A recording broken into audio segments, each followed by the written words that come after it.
Friends, మీకు ఈ video నచ్చినట్లయితే ఈ వీడియోని లైక్ చేయండి, సబ్స్క్రైబ్ చేయండి. తీసుకొచ్చిన పెట్టెని హాల్లో కాఫీ పెట్టె పైన పెట్టుకొని దాన్ని ఎలా ఓపెన్ చేయాలా అని ఆలోచిస్తూ ఉంటారు. అప్పుడే వల్లభ, ఏమైంది మమ్మీ, ఇక దీన్ని ఓపెన్ చేయడం పెద్దమ్మ అరుదలు దానికి ఉన్న తాళాన్ని లాగి చూసింది, అయినా రాలేదు. ముడి విప్పుదామంటే ముడి ఇక్కడ ఉందో అసలు కనిపించడమూ లేదు. ఇంకెలా దీనిని తెరవడం అని వల్లభ అంటాడు.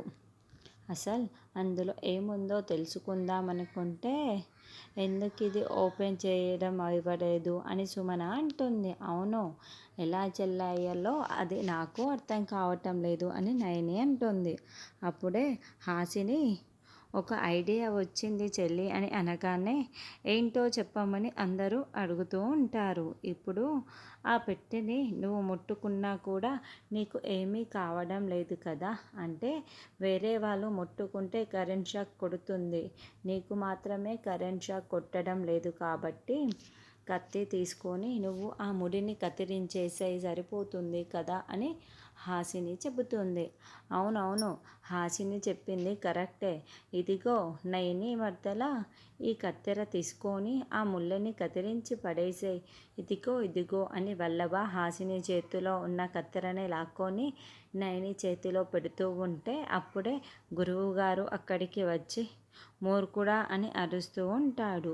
దాంతో అందరూ షాకింగ్గా గురువుగారు వైపుకు చూస్తూ ఉంటారు. నువ్వేం మాట్లాడుతున్నావో, మతి ఉండే మాట్లాడుతున్నావా? అసలు ఆ పెట్టెని కత్తెరతో కత్తిరించమని చెబుతావా?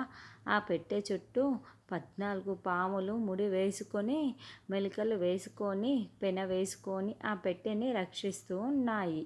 ఇప్పుడు నువ్వు కత్తిరించమన్నది ఆ పాములని నీకు అర్థమవుతుందా అని గురువుగారు చెప్తూ ఉండటంతో, ఏంటి 14 పాములు ఆ పెట్టెని మెలికలు వేసుకొని, పెన వేసుకొని రక్షిస్తున్నాయా? అవి మాకు తాడులుగా కనిపిస్తున్నాయా అని అందరూ షాకింగ్గా అడుగుతూ ఉంటారు.